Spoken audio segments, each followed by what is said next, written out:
my guest. Thank you so much for being on the show. How you doing? How you feeling? I'm having a good day. And so let's go on that. I've had my mushroom this morning. I'm Come on, excited. mushroom. That's what I'm talking about. But I've been doing so much research on you, so I'm really, really excited to have this conversation with you.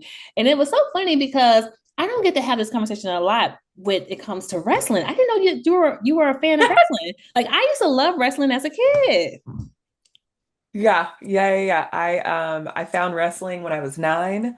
And then I did lose touch because I found alcohol and dick in college. Very Yeah. distracting. Me It's very too. distracting. And then I came back in 2019 watching wrestling again. And then the pandemic happened. We didn't have nothing else to do. So yeah, and then I started working in wrestling. I did 2 years doing mental health for a professional wrestling company, 2023 until 2025 this year. Yo, that is such a flex. Like, that is so freaking cool. When I saw that about you, I'm like, nah. So I gotta ask you, who is your all-time favorite wrestler growing up and why? Sting. Yeah, Sting.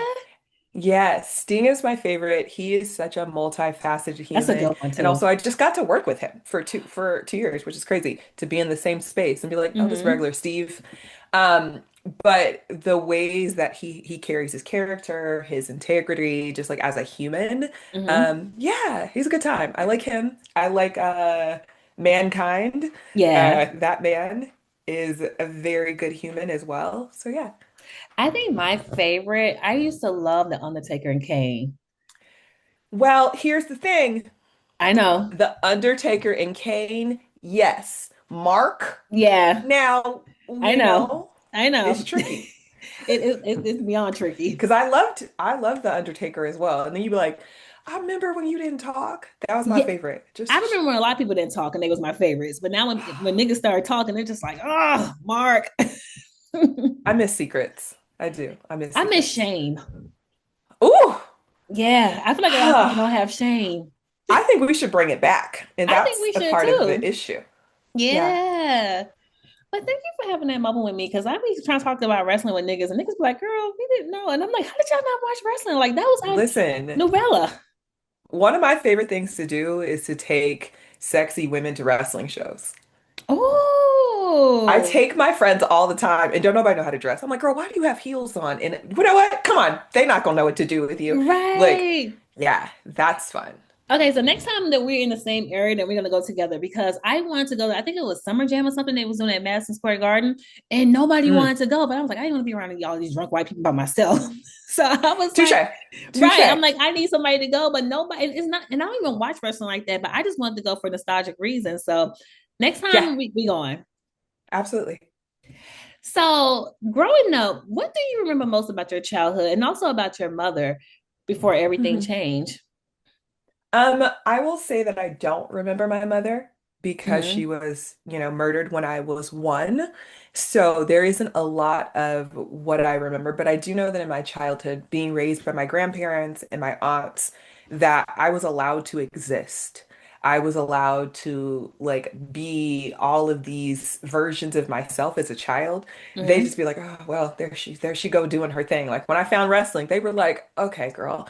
And I liked punk rock music. They was like, here you go, some more shit. And so I was allowed to expand and exist. And Hmm. also, I remember that my youth was very well rounded.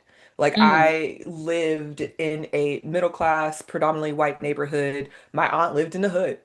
Okay, my Hmm. other aunt was in college. So I was on college campuses being low-key raised by Kappa Alpha Psi. And you get Not it. the I know, nukes. the shimmy. Not the shimmy. I know. Which Right. full circle, a whole lot of nonsense later. But and like being also well-rounded to knowing how people live in different areas and Hmm. learning street rules and everything. So I think it really allowed me to exist as a whole human. And Hmm. like now, you could put me in any room. Like I am so adaptable. Hmm. But I think that's the beauty of being in those different spaces because you get to experience blackness in so many different ways. Because that's what my Absolutely. experience was when I went to a HBCU, Tennessee State, and being a girl that was, used to be in the hood, but also was from like a one parent household. Like when I got to a black college, I'm like, oh wow, like there's so many different ways of being black. Like you said, like watching wrestling Yes. or listening to goth music and things like that. So I totally agree with you on that. Did people around you, like, what did your aunt say about your mom, or did your grandma and them ever speak about her as much?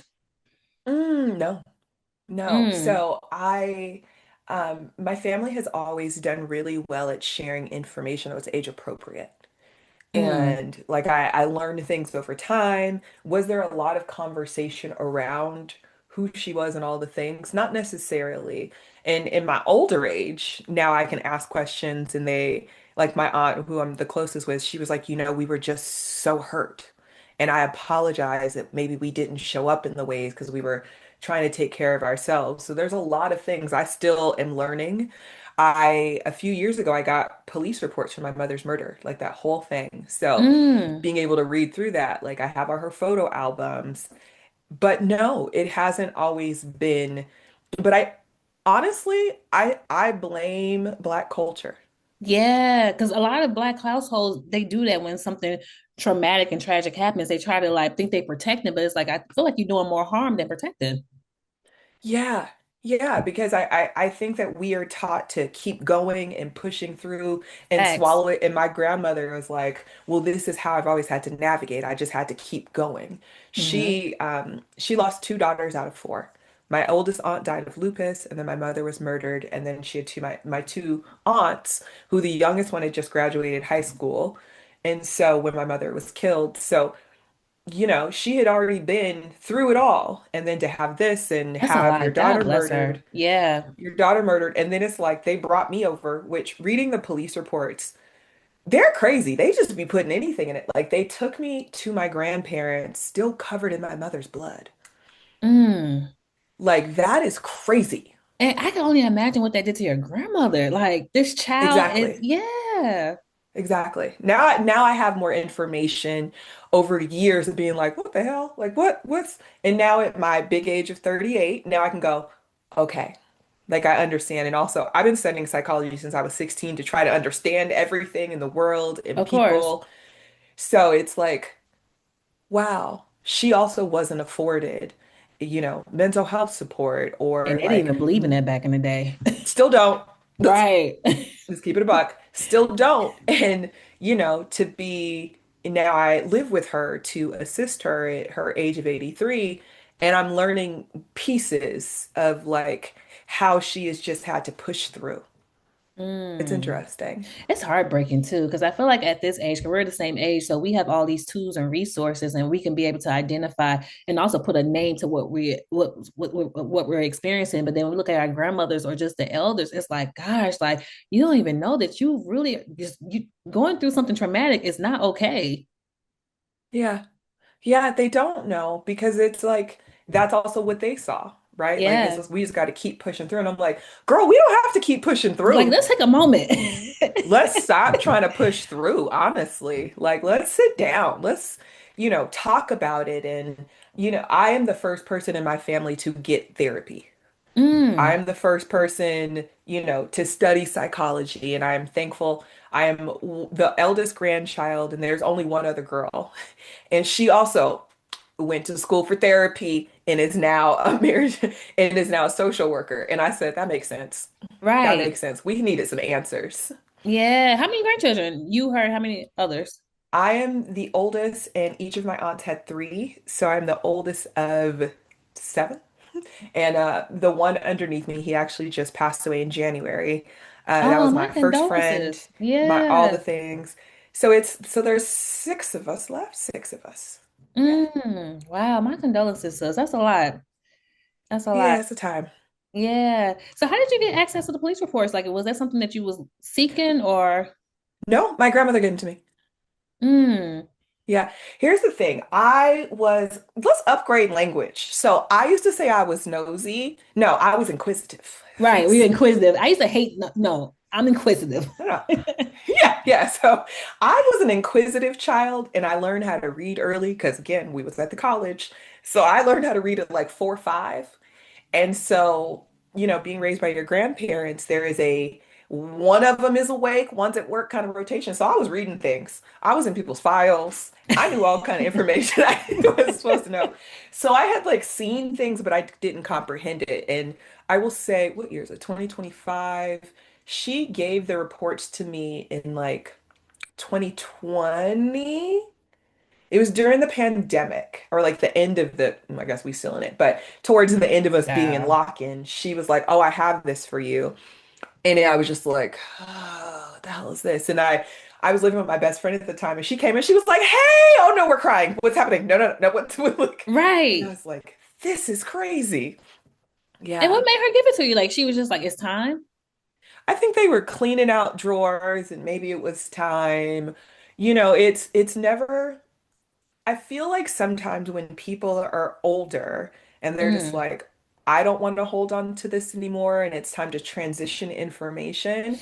I do wish, though, for our elders that they were able to share these things with us at the ages that are appropriate, like 20s or things so we can process and prepare and create, things to help that. But didn't get it to my 30s, but I am thankful to have it. I actually reread them, I want to say last month, oh and I was wow. like, damn, that's crazy. I have them literally underneath me right now. So yeah, girl, they here in Oh a folder in wow. my little bag. Um, yeah, it's interesting to have Damn, had that's such deep. a Ooh. to have such Yeah. a large trauma and have the effects of it, but not necessarily remember it because I was Right. so young, versus my rape, very much aware, very present, very understanding of that now, very present for it now. I have understanding of it because that doesn't always have it happen in alignment. And so most of my work has been talking about rape and sexual assault and domestic violence. And in the last few years, I will say I've actually shared more that I am a child of trauma, not just that rape that happened when I was 21. Like, no, this is the start of a lot of things. Mm. So can you walk us through what you have read in the police report? So what happened It to your it mom? basically, yeah, it basically just shared there was an argument between them. He lured her over there by it was around Christmas time. Mm-hmm. He lured her over by saying he had Christmas gifts for me. And apparently, in the police report, it said that they had maybe kissed, talked, whatever. And his sister felt like the energy was getting too much. Mm. Like it was like the It argument was was getting happening. So intense. it was getting intense. She left to go get assistance, get help from like a neighbor or something. And while she was gone, it escalated. He ended up hitting her. Police report says hit her. She had head trauma and he stabbed her to death. Um, and what's interesting is my whole life I thought that she'd like died, and she did die ultimately. But when the police got there, she was still alive. Oh And wow. so for me, that was new information that she was still alive. She did die on the scene. Also, the ways that they said they handled her body, I also didn't like. Like, why did you have to undress her? That sounds funny. See, it said they Yeah, I'm took her making a pants face, off and y'all. all these things. Cause yeah, cause Yeah, why would they have to undress her?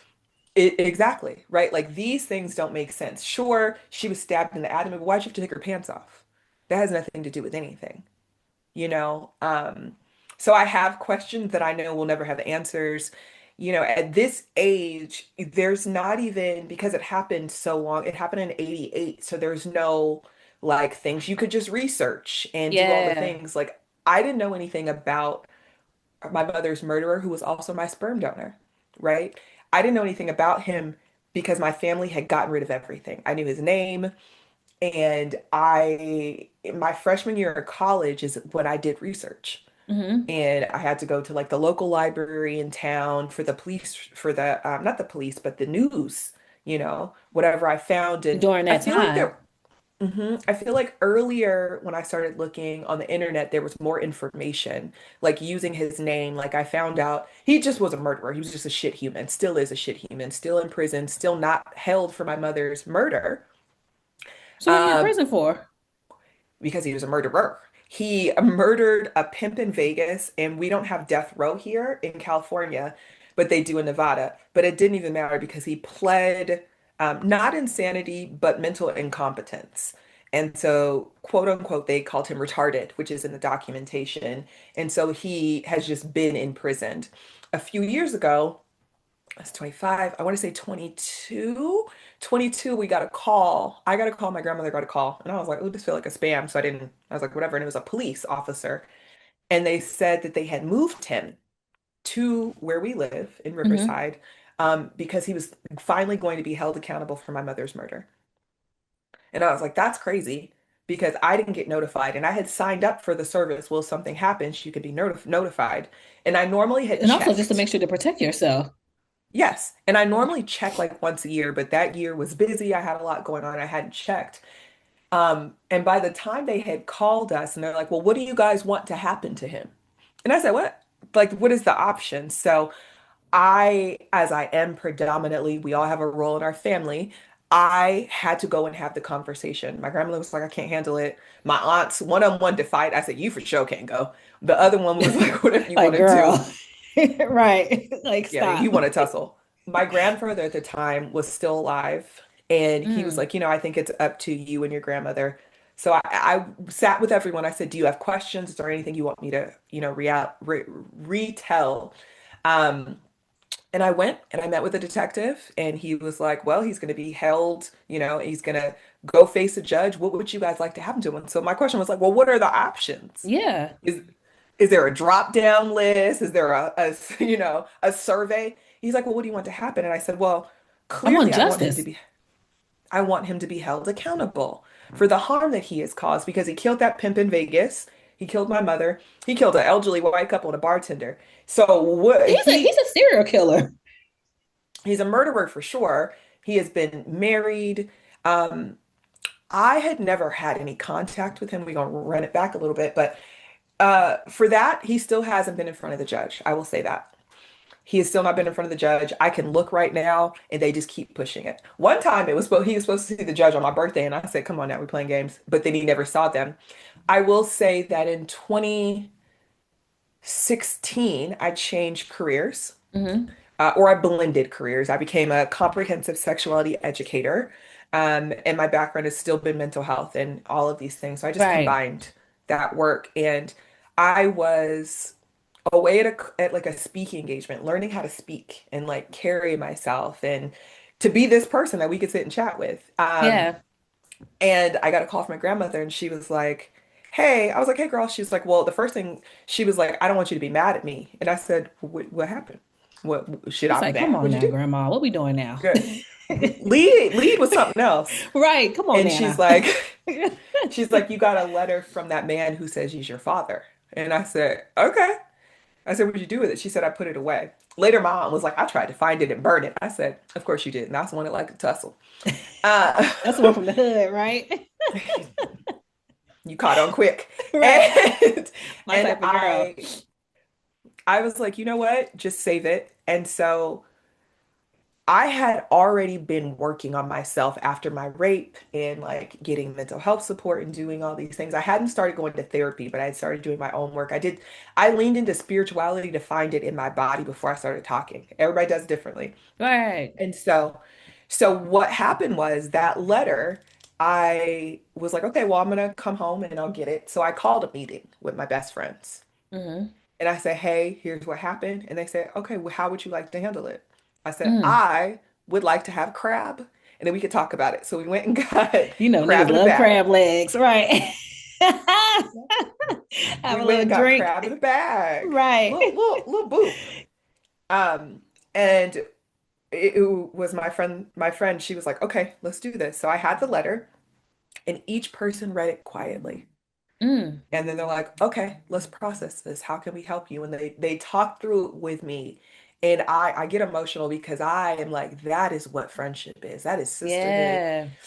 And that really helped me because I'll tell you what was in that letter is bullshit. In the letter, it was like, hey, I don't know what your grandma and your aunt told you, but I'm alive. And I was like, okay, this nigga's ridiculous. Because clearly And I how did can he get read. her? How did he get the address? Great question. He tells that in the letter. In the letter, well, first of all, let's pull back. On the outside of the letter, I have Hmm. never seen prison clickbait. On the outside, it said, hey, this is your dad and you have a sister. I said, prison Nah. clickbait?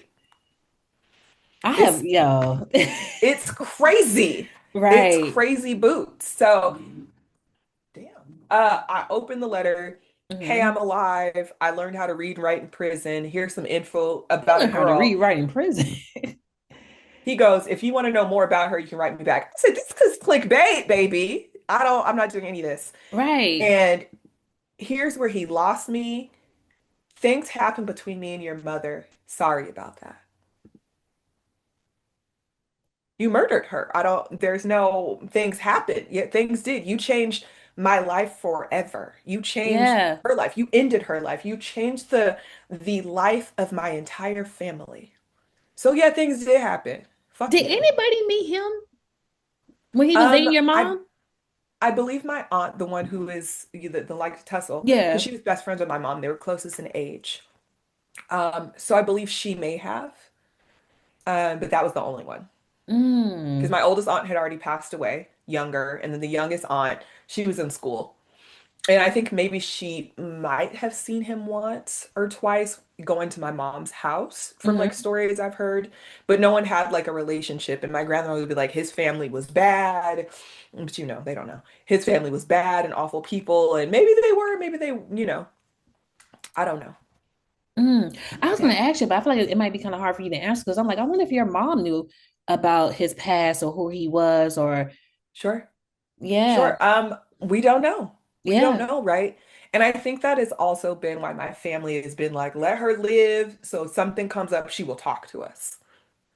And Mm. that, I mean, that's at least been my mindset is they've just been like, well, there she go doing something. There she go. Yeah. But like allowing me to exist, to keep that line open in maybe ways that they didn't, right? Like I don't have kids. It's not in my ministry. It's not for me, but I can see that you are able to have a child, have your eldest child, and learn from that, and things can change, Right. right? Like my life was totally different than my aunt's life was because they were older in age. They had different resources. I was their granddaughter, quickly became their adopted child, somewhat, right? Like I'm still their granddaughter, but the roles change and you have different things to offer. So I don't know. I don't know what people knew all the time or how they held it because again, communication in Black families is not always great. I'm not Yeah. afraid.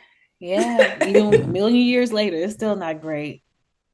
Wow. No, Did you ever want to have like a conversation with him, not for forgiveness or anything, but just to get answers?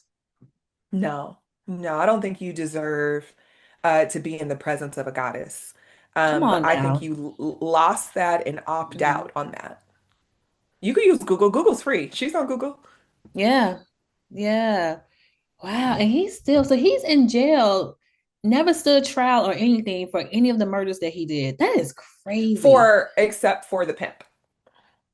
Of course, the pimp. Mhm. Wow. Oh, so let's fast forward to your relationship with your ex-boyfriend, What ex-boyfriend? the one that you was raped by. Not a boyfriend. Not a Oh, boyfriend at somebody you was all. just dating. Someone, not even gonna use that word. We're not even gonna use that kind of language. There was someone that I had slept with beforehand. We Hmm. were cool. We similar friends, people around us. Definitely not in a relationship or anything like that. But we did. I'll say there was a relationship because we all have relationships with each other, but Right. not a romantic kind of thing by any means. For a lot of people, they ask questions, why didn't you report and do all these things? The day that it happened, um, and I'll say something that probably sounds real slick. No one has ever been able to harm me in that capacity when I was awake. So the Mm. day that it happened, I was sleeping and I woke up and I believe someone had let him in. I had lived with two other people because how else would he get in? I believe I now like I'm older, I'm out of it. I can picture exactly what happened. My roommate had opened the door for him and someone else because she was a time. I'm gonna say that. Right. That's as nice as I could say it. She was a time. Um and she, whatever. I think she opened the door for them and I woke up and he was standing over me naked with a condom on. And I knew that he had an obsession with weapons. I knew who he was. And I will say that I saw him again after my rape, which is a conversation that I don't think people talk about enough. But in that moment, I went with emotion In that later language of understanding, I now know that I fawned.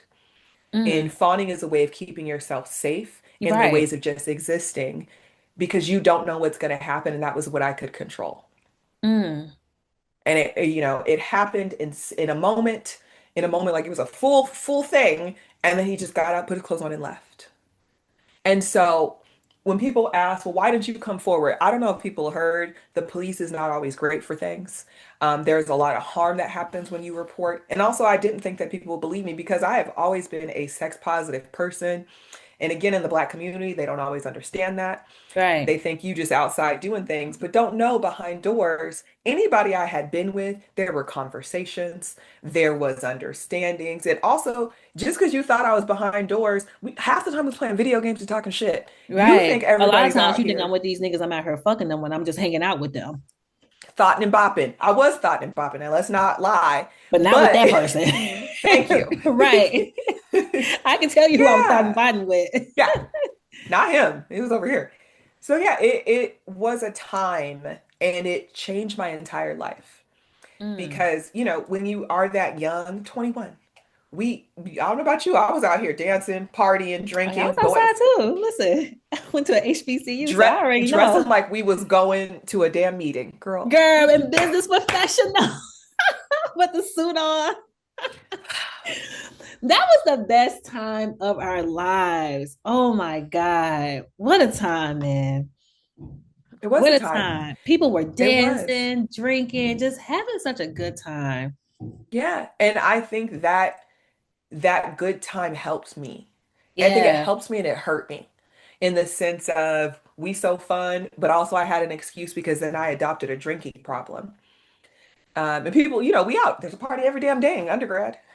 And so Yeah. it just looked like, oh, she fun. She's doing all these things, but I was coping and I felt like I was drowning. But I also didn't have the language and I didn't feel like my friends were my actual friends. And I look back now and I did have some people and now they're still my people today, but I look back and there was a lot of harm and Mhm. things that happened. Um, but yeah, it was a time and I am so glad I got to do it.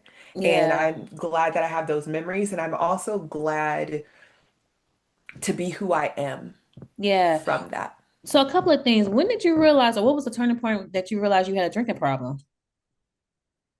Great question. Um, I gotta get my Oprah I on with think you, when I child. I think when I was carrying the drinks in my trunk, Mm, and I honestly, so this happened at 21. I didn't tell anyone I was raped until I was 28 when I had really changed careers and I started writing about it. And I was like, oh, I'm about to have something published. I should probably tell people before they see it somewhere. They're like, what the fuck? right. Um, but around 25, I was like, this is a lot. Like something is not working. And listen, don't be fooled. She kept a full career. She was Yeah. Listen, we moving keep it moving up. now. Yeah, yeah, yeah. Like I Yeah. I had gotten kicked out of undergrad and I was so glad. Oh my God, I was so glad because I it was so much pressure. I Mm, never stopped going to school. I just went to a community college and continued what I needed to do. mhm, Changed my degree. So I was studying criminal justice because I wanted to work with domestic violence survivors and I thought I had to be a detective to do it. So after my rape, I just changed to psychology and everybody was like, girl, we knew it. Well, we could have had a talk then. Why nobody say shit? So I right. changed to psychology and I continued on and I became a rape crisis counselor. And which is people go, what? I said, I know, I'm different. And so that same year I was raped, I was the person that people were sitting in hospital rooms holding their hand as they're getting SART kits. And it was the most humbling thing. It changed my life Mm, because I was like, oh, wow. And also the ways that people just trusted me in that space. They could have been like, who is this bitch? Like, why is this person yeah. here? And they were just like, thank you for being here.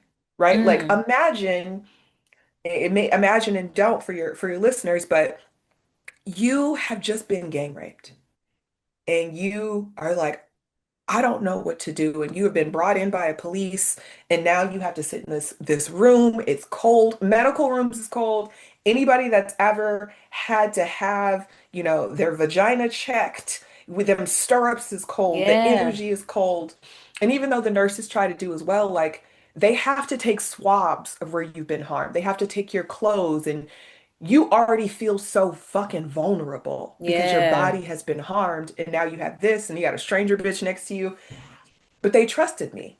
And Mm, it changed my life and my careers and things that I wanted to do. mm. Let's Long-winded answer. no, it's good. I really enjoy your vulnerability and sharing this with us because I feel like your story is definitely helping a lot of people because you just never know what other people are going through. But you made a good point about how you mentioned that you saw your rapist afterwards, but you said that a lot of people don't talk about that. Why is that? Mm-hmm. And what do you mean by that? Yeah. Oftentimes we are assaulted by people that we know and in our lives and in our spaces. Right, And so I did see him again. We had conversations, not about that, like not acknowledging it, because I also was like, because we didn't talk about rape enough back in the yeah, early 2000s, right? So I was like, was that rape? Was that okay because we had been together? This nigga right, then tried to get me into some polygamy, which for those that don't understand, polygamy and polyamorous are not the same. yeah. Polygamy is where he wanted to have a bunch of ladies. I had found This um nigga was bold.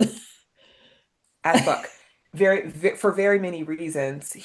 I had found in his trash can because inquisitive, I had found in his trash can that he had taken someone to get medication for an abortion. And I said, "Oh, okay." So it was just like a lot. And so when I say that I did see him again, I did. I had conversation with him again. I had sex with him again, right? Mm, And I can look at this now and be like, that's not a shameful thing. I didn't have the understanding that I have now. right. Um, and again, a lot of us do see our rapists again because we are in relationships with them. That might be your husband, your partner, your sibling, a cousin, a coworker, someone on your team, someone in your dorm, a teacher, fucking a parent. And we see them again. Yeah. And you can't always get away from them. I was able to space myself in things, but it wasn't immediate. He was still around me and no one knew, right? Hmm. Like there were things that happened. And again, he was like, I want you to meet these people. Sir, get the fuck. Like it took time for me to get away from him. And I have now other traumas like that stuff, but also like, those little bald cats, the little sphinxes. What's that? It's a sphinx. They don't have hair. They look creepy. They Oh look yeah, like a yeah, ball yeah. Oh yeah, sack. yeah, yeah. Uh-huh, uh-huh. He Yeah. had them and he like forced me to touch it. He was like, "Come on, touch it," and like held my hand. Now I have a residual response to seeing those little nasty, and they look like balls and they Yeah. smell. Ooh. So it's just like a lot. So yeah, I did see him again. I'd never talked to him again until buckle up, because she got a story for you. Right. Listen, you got my full 20, attention. 2019, Hmm. I did my first 10-day silent retreat. Mm. Most amazing gift I've ever given myself. Everyone should try it. It is hard. It's amazing. I've done multiple of them at this point in my life. Mm. And I came home and I went back to where I was living and I was like, oh, I can't live here. Like I was coming back and I stopped. Yeah, even before I got there, came back and I stopped at my best friend's house. She was like, "Well, what do you want?" I said, "I want good food and for us to watch my favorite episode of Grey's Anatomy." She was like, "Done." So she had it all set up, and I said, "We've been best friends since we were My 12. You can girl. stay." Right. Yeah. And I was like, I don't know if I want to live there anymore. Like, I'm not loving the situation. Like, I had moved in, whatever. She was like, just live here. I said, would you and Chris? She was like, yeah, we have a room. I said, you got another room? She said, bitch. I said, I'm sorry. I don't open Right. doors. Okay, I Right. don't This ain't just my be in house. here touching stuff. Right. Like my bad, bitch. Yeah, so I was like, you know what? Yeah. So I've only lived I've never lived alone, but I predominantly live with her family, which is my family, a beautiful Mexican family. Look at us. Oh. Um, and so I was moving into her house. Here's where it's gonna go left. I was moving into her house and just doing slow moves, not, saving money, slow cars over because there was no rush. And I got in my car one day and I was heading back to the other side of town where I was living at the time. And it was about 45 minutes away because LA, everything's about 45 minutes away. Right. And so I get in the car and it's like my phone is just so excited. Right. It is, I'm getting a Venmo request. My grandmother, who I call my mom, she was calling. My manager was calling. I said, "Ooh." Of course, I went to the Venmo request because I said, well, let's see what this money is These giving. coins, right? And I opened it, and it was a request for 25 cents. In the note, it was the year that I was assaulted, and it was from my rapist. Mm. Oh, Yeah, somebody I whooped that nigga ass. yeah. And so I immediately blocked it. And I knew for myself because I had started therapy already and I had done all the spiritual work and all these things that I was like, okay, your body response, like how I handle things, I got about 30, 45 minutes until my body goes, bitch, we about to have a moment. Right. And so I got across town and I lived near this park. And in that park, it had like everything I needed. So I used all my tools. This is why I will give people, I love to give tools when I chat. So the things that I created that later helped me. So we can be grounded by any of our five senses, and we Mhm. can be triggered by any of our five senses. Facts. So if that was a visual thing, I knew I needed to use some other things. So I got to the park, I took my shoes off. I said, immediately, let's legit ground. Let's touch some grass. Wasn't working. I said, okay, let's listen. Let's look at the kids. Let's do this. Let me get some elote.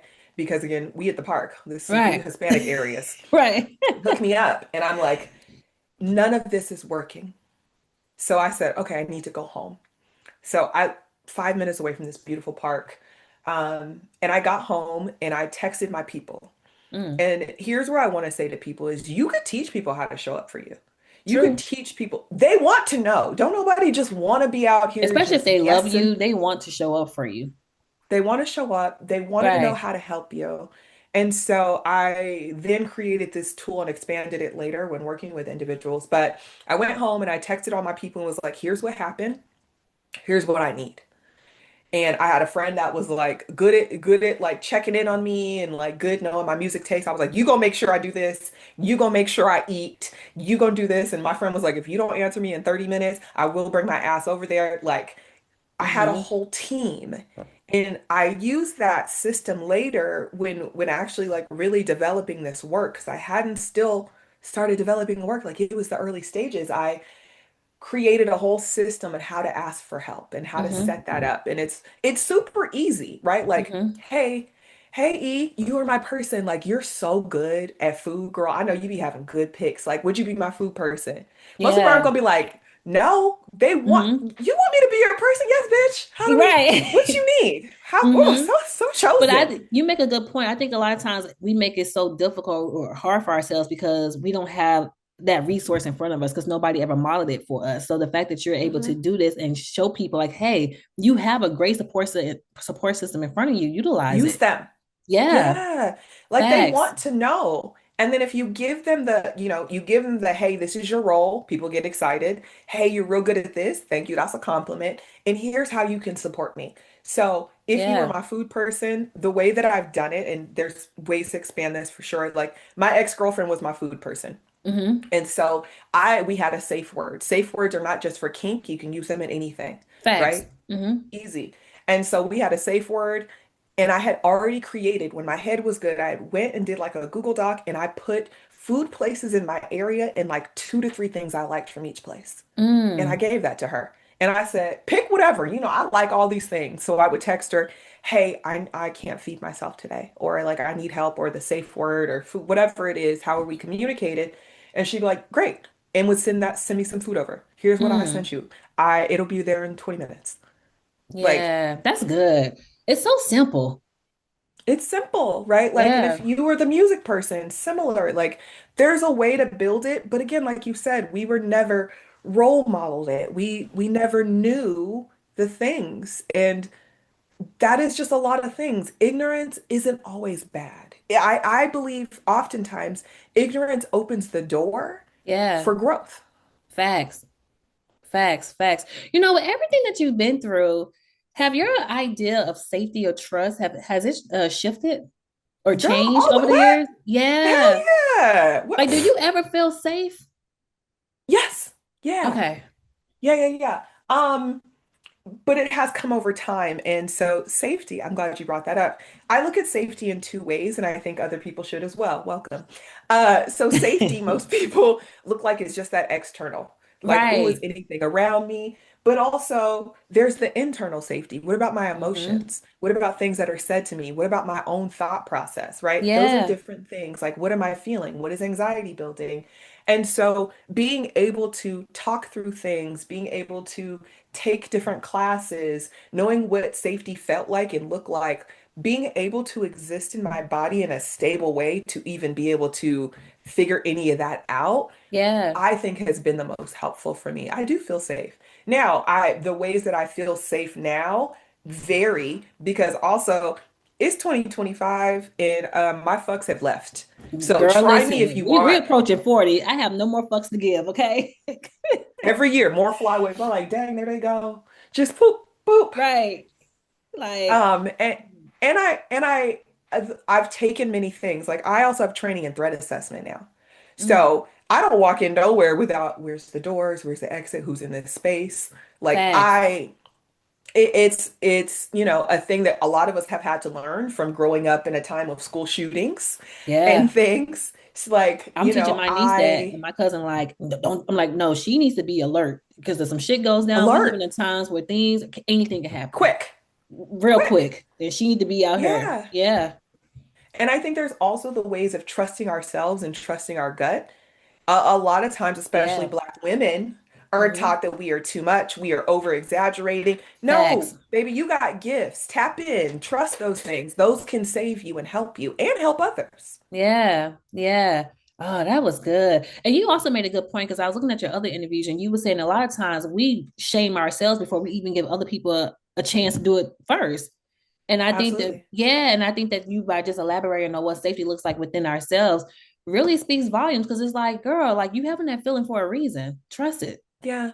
Yeah, and the shame is also loud, loud in the Black community. Yeah. That's where shame is. We can't find it outside because it's all in the Black community, damn it. Yeah. As soon as Uh, you look at somebody, they looking at you crazy.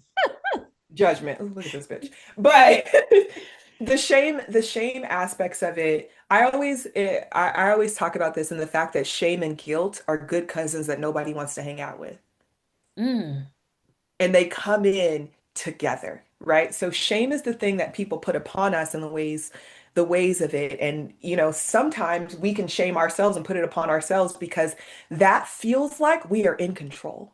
So Yeah. don't be confused on how that shame is because you were so out of control. You can be in control in other ways. But because of Black families and the ways that that is what control looks like or Facts. how it's been represented, we have to unlearn. And then again, there's that space to grow. There's that ignorance. We have to unlearn all of those things. Like being a grown up, being a Black woman, I have had to unlearn to Please. exist. Yeah. Uh, Girl, yeah. I'm so tired of learning. Like it is Unlearning, months. relearning. Yes, facts. It's just like it's amazing all the things that we were taught, and here we are, and it's like, damn, I gotta undo all of that just to get to this place of growth and healing. Yeah, yeah. Mm, Yeah, I'm thankful though. I am absolutely. thankful. I am thankful. I do wish the road wasn't so hard. I Facts. do wish that there was more information. I do wish that there was more support. And then the ways that there weren't, is people like us that be like, okay, well, I'm gonna create it. That's how I Yeah. created my nonprofit. That's how I create these ideas. It often streams from what does Jimanekia need? What did Yeah. Jimanekia do? WWJD, okay? What What did did she need? Jimanekia need? Right. Yeah, Facts. and that's what a lot of Facts. my work looks like. Um, I do believe that I am not the first person and know that I'm not the first person to talk about sexual assault, and unfortunately, I won't be the last. I Hmm. think the ways that I navigate it is different, but I think the ways that we all navigate it should be different because Absolutely. the ways that we do it is Mhm. going to speak to somebody. I'm not for everybody, and I shouldn't be, but I Yeah. am for who I am for. Yeah, facts, facts, facts. I want to get more into your work, but before I do, did your sister ever reach out to you, or is the sister Don't even call her that. I real? don't know that lady. I don't know that Right. lady. Or Um, his child, did she ever try to reach out to you, have no, a relationship? no. And I wouldn't want to because that has nothing to do with me. Right. You you and that man or whatever your mama did with him, that's not my business. Right. And have I Googled and researched? Yes. And the reason that I was able to is going back to meeting to getting that letter from him. I didn't answer that question. He had a lawyer look up my grandparents' address, and I sh shamed that man forever. And I hope he hits his pinky toe on the corner of his bed every motherfucking Because morning for don't the be rest of his giving out my life. fucking information Yeah. And sent it to my grandparents, the people whose daughter you murdered, get fucked. Fuck you all. with no lube, because that is fucking crazy. Hello? Oh, God bless your grandparents. I couldn't even imagine what they're thinking, especially your dad, your granddad. What? He has since passed away. He passed away in 2023, and he was like, "Well, this is, a lot." I never shared with them the context of the letter. I had a spiritual person at the time. She was like, "It's not necessary for them. This was for you." Mm. But no, to answer that, go back, I can just answer your questions. Never talked to this person. When that detective reached out, he shared her name with me. And so I looked her up because we in the age of research, honey. Yeah, Listen, listen, I can find out anything, baby. one of my business partners is a PI. We got access. Don't play with me over here. And Right. so looked her up, saw her, and I said, "Oh, okay. This still has nothing to do with me." Mm. Yeah, man. So what was the first step in you transforming your trauma into advocacy? Like, tell us about your Mm. business, your nonprofit things, because I believe everything that you're doing is just so amazing. And I think that for conversations like this, like I feel so inspired by you, and I feel like it's really going to help a lot of our listeners. So tell us about your business and how did you get to that point that you wanted to use your story to help others? Honestly, it was that first time I was in the hospital. Hmm. Um, and I was like, oh, I want to do this. Like it's when people are like, oh my God, I'm a survivor. I want to do this work. And I'm like, okay. They're like, I want to do what you do. And I said, but you don't know what I do because I'm Come on not going to now. always advertise what I do. And also, just because we are survivors of certain traumas doesn't mean this is the work for us. Yeah. Right. And it might be, but what can you offer? Like, what do you have the And the ability work to looks do? different. Right. It looks different. And so for me, it started out as the rape crisis counseling. And then when I changed my degree, I did 2 years working with juvenile sex offenders in a group home setting. It was Come 11 on, we need a houses, book, six, sis. We need a book. six. We need a book. You're not the first. You're not the first. We need a book, sis. Um, Just now you gotta tell us about that. Because I what? did 2 years working with juvenile sex offenders, all boys. The ages Mm, were from 11 to 18. And the degrees of harm that they caused varied. And people are like, well, they were all harmed. That is not accurate. I will say 50-50. Some of mm, them were just over sexualized and they saw things and wanted to act it out and would act it out in the most harmful ways. Elderly, blind family members, children, like just their parents, like awful. And I learned a lot in those 2 years. And from there, I worked in mental health. I did 2 years working with basically running the damn facility. I learned a lot there. Mental health and dual diagnosis, which is addiction. I was a 2 year girl for a long time. I was like 2 years here, we're learning. yo, I'm And a then 2 year I girl went too. Yeah, if you ain't trying to give me more money, I'm out. 2 years and like I wanted to learn. So Yeah. in mental health, you got to learn. So then I went to school, and then I not school, I did go to school, but I then went and did 2 years in eating disorders. And the through line through everything was sexual assault. And I was Mm, like, you keep calling me back to this work. And I was like, mm, fine, I'll do it. And so again, I just have always been someone that wanted to learn. So I did go to school for marriage and family therapy.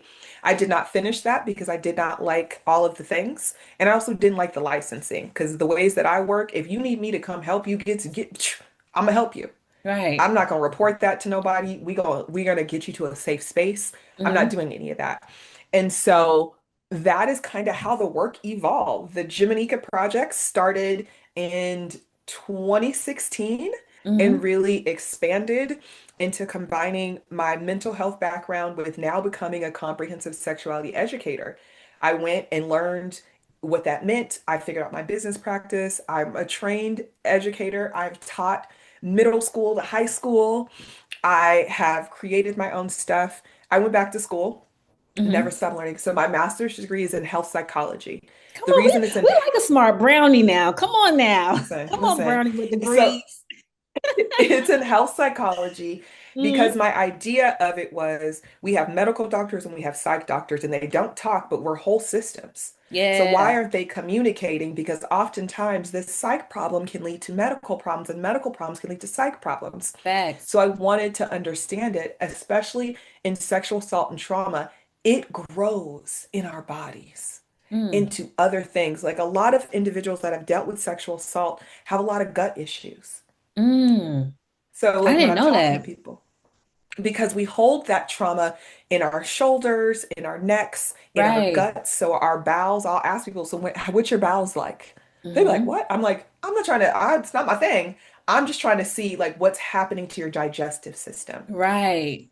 We hold it in our hips. We hold it in different places in our bodies. And so I wanted to learn that. During the pandemic, mama said, oh, we might die. It's looking grim. So I went to school for alternative medicine because I said, this existed. Now we may die. She's Let me go outside. to school. Right. Facts. Listen, black girls are different.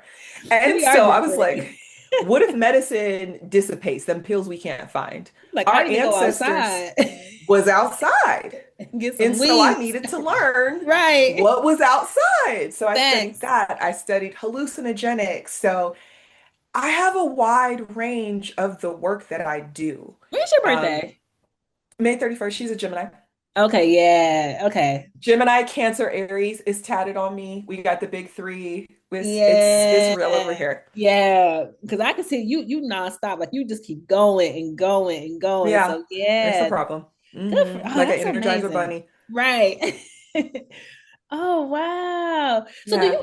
do you ever get re-triggered though? Like how do you care for yourself in this work? Mm. Um, do I get re-triggered? Yes. Yeah. Absolutely. I think being triggered is how my nonprofit was created. I think being triggered is how I create these different resources. It is an experience that I now know how to exist in. And instead of fighting it and be like, I need to get out of it, it's information for me now. It's like, Mm. oh, I didn't know that was a thing, right? Because we will never know all our triggers until they hit us. And then you're like, oh shit, I know that was a thing. But what I do is I have something for each one of my senses, Mm. right? So I have something that allows me to ground back in my body and to be present. And as Yeah. long as I can be present and at least remove myself from that situation, I can deal with the rest. I can get my people. I can call Yeah. my therapist. Like there's things that we have in alignment now, and that's the crazy part is we will never always know our triggers. We will never know everything, but you can be prepared for a what if just in case. And then you Yeah. could once you learn that, you put that on a list. Well, that's some shit. I didn't know that was an option. Here we go. Yeah. What does your grandma think about all this? Like the work you're doing, you sharing your story? Like, how does she feel about it? Well, she's a time. She used to be like, "Do you have to tell all your business?" And I said, "Yes." I said because one, I also don't tell my business. I don't, okay. Right. But I do share a lot of things, but it's also curated in the sense of like being able to share enough, right? And yes, because like you said earlier, my words and my experiences are going to allow and support other people as they navigate and might help them with what they're going through. So Facts. if I can do that, I think that then that is a part of my journey. That is the part of the tools that I have is my experience and the ways that I handled it or the tools that I created. I get to now share that with people. Yeah. And what's the one thing you want people to take from your story or just your journey Hmm. Mm. Is there a one thing? I don't know. Um, or a couple of one things? thing to say, yeah. Takeaways are lean into your community. Facts. Oh, that's what I'm going through Lean now. into your Community is community. everything. It is. I'm also a big person that believes that sexual assault is a community issue. The ways that we Absolutely. show up for survivors and don't, and the ways that we show up for perpetrators and shouldn't. And that's Mm. exactly how I say it. And they'd be like, oh shit, yeah, we shouldn't. Let's knock it off. Mm-hmm. Do I think that we shouldn't rush to them? No, but I do think that those that cause harm do need mental health support. Do I think that just putting people away and locking them up does any good? No, the fuck I No, don't. You just housing people to sit in their own that doesn't shit. So fix I the believe in issue. police reform. Absolutely. Facts. Um, my takeaways are lean into your community and do it in a way that feels good for you. And you don't have to share more than you want to share when you are willing to share it. No matter, well, I want to know your story. Shut up, shut down people that hit you with the five bullshit W's, the who, what, when, where's, and why's, Hmm. because that's not where we need to be inquisitive in my business unless you're trying to Right. help me. And that's the share. Hmm. Um, Therapy is not a bad thing, but also talk therapy is not for everyone. Ooh. Yeah. Talk about it.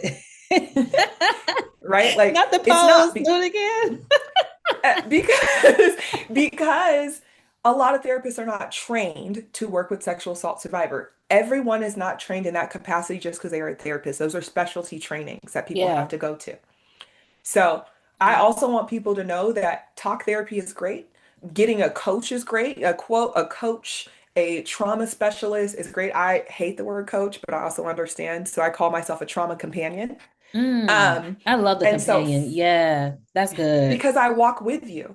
I don't lead you to anything because who am I to tell you your journey? Who am I to tell you your story? That's crazy. We should be sharing things. Yeah. Um, so find someone that speaks your language and community exists.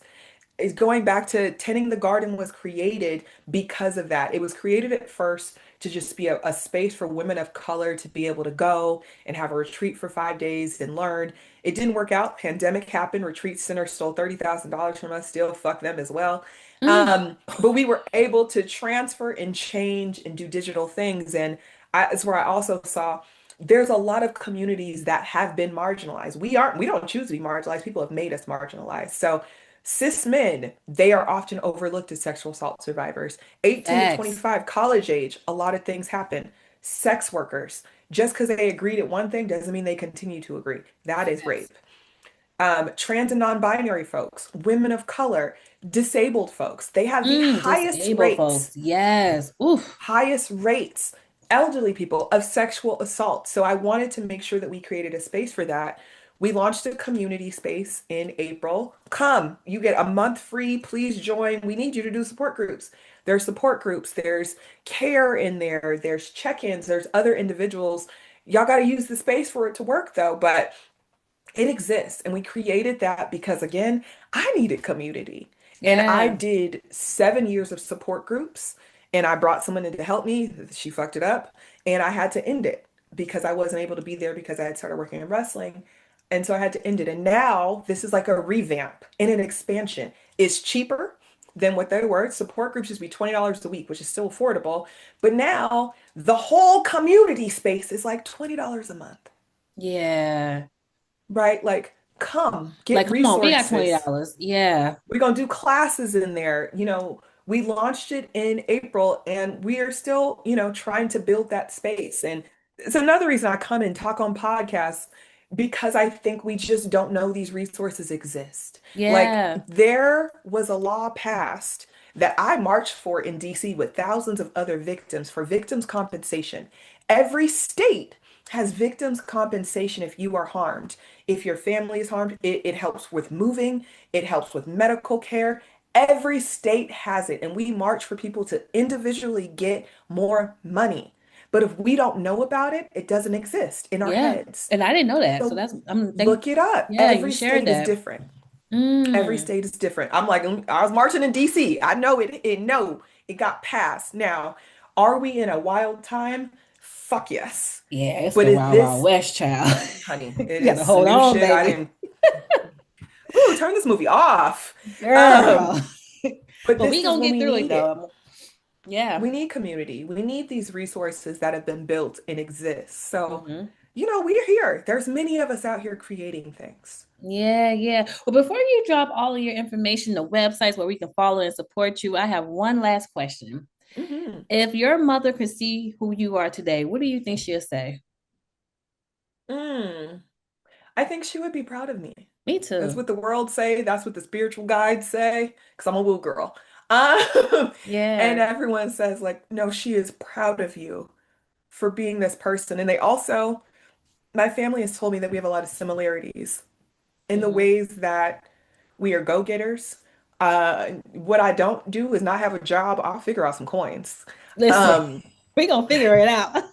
Figure it out. She was like that, and the ways that she took care of people, they cared for her. When that man murdered her, he fled the scene. He was going to kidnap me. He killed her. Well, so he thought he killed her, stabbed her to death, and then took my body. That's why I was covered in blood, because he Mm, he was covered in blood. right.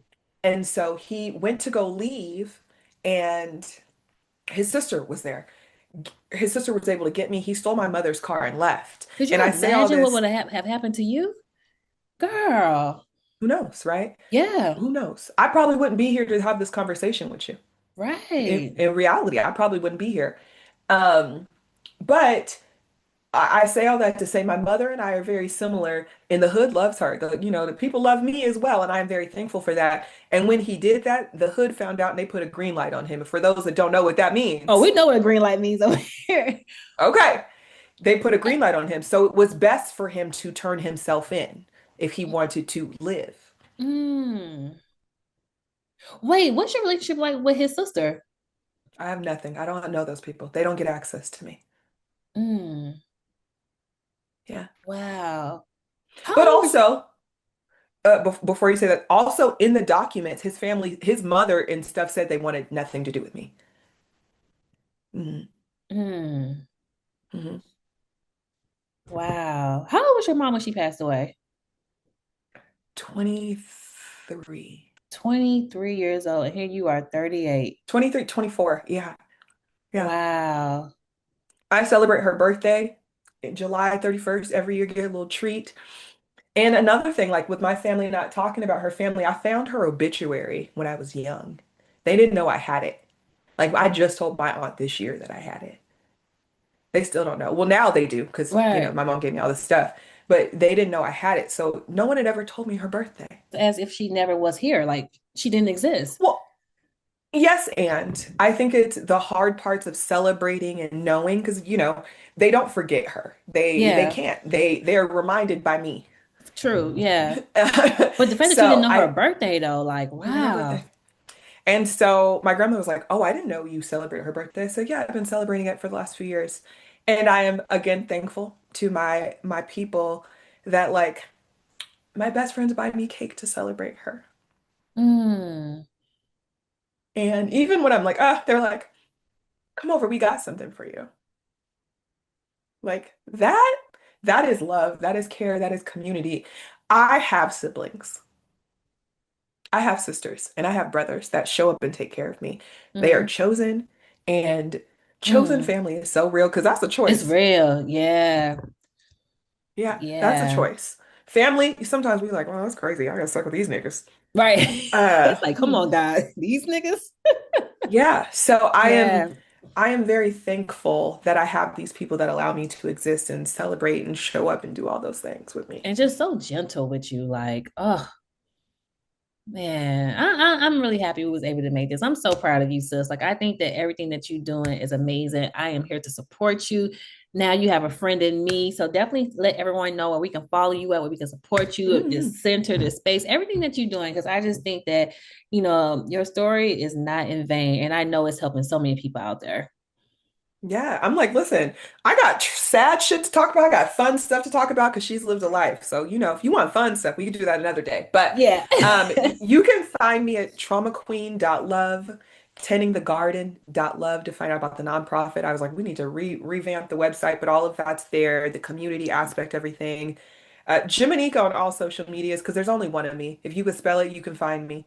Yeah. And tending the garden dot for the number dot SAS is what we are on social medias. Come find us, follow us, get in our business. We doing a giveaway. Like we love giving away vibrators and pleasure and We all about pleasure now, okay? yes, yes. So it's that's where we're at, all over there. Well, Jimanekia, thank you so much. I appreciate you. And to the listeners, if you have any questions, comments, or concerns, make sure you follow her and also email me at hello@thephgpodcast.com. And until next time, that's what I'm talking about. We gotta get this book deal, child, so we can get this movie Listen, going. Yeah. Until next time, everyone. Later. You gonna say bye? Oh, sorry. Bye, y'all.